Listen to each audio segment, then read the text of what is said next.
Today on History Bites, we take a look at a dish that arose from the mixing of food cultures on the plains of South Texas.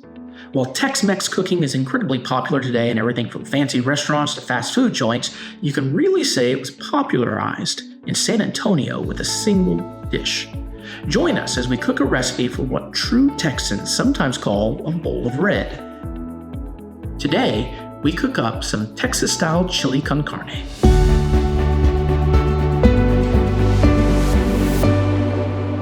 Today, when we talk about Tex-Mex cuisine, a lot of derogatory words get thrown around. Dishes like chili, enchiladas, crispy tacos, queso, and nachos are inauthentic, food snobs will tell you. That is a myth. Tex-Mex has its origins in the cheap, easy, and quick-to-cook foods of the ranches and farms of northern Mexico and southern Texas. It's authentic to the region and historic context of the 19th century Rio Grande Valley, and as a bonus, it's often covered in cheese. The king of Tex-Mex is chili con carne, basically a stew of chili peppers and beef. It is the official state dish of Texas, and according to a 1977 Texas law, to be real chili, the dish has to be made by a Texan.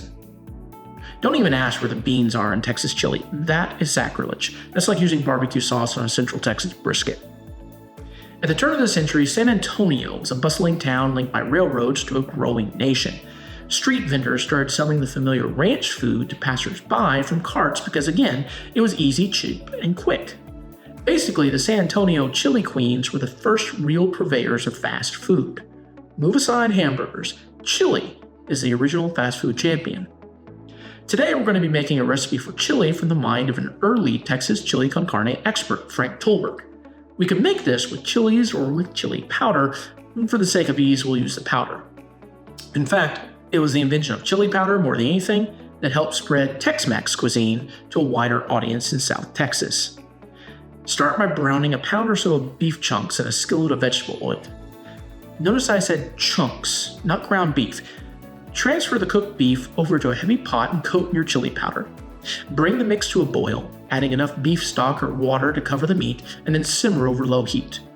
After about a half an hour, you can add some chopped garlic, yellow onion, some cumin, oregano, paprika, salt, and 2 sprigs of cilantro. After another half hour, this Tex-Mex treat is ready to serve. There you have it, the original fast food and the grandfather dish of Tex-Mex cuisine, chili con carne, cooked up fresh right here on History Bites.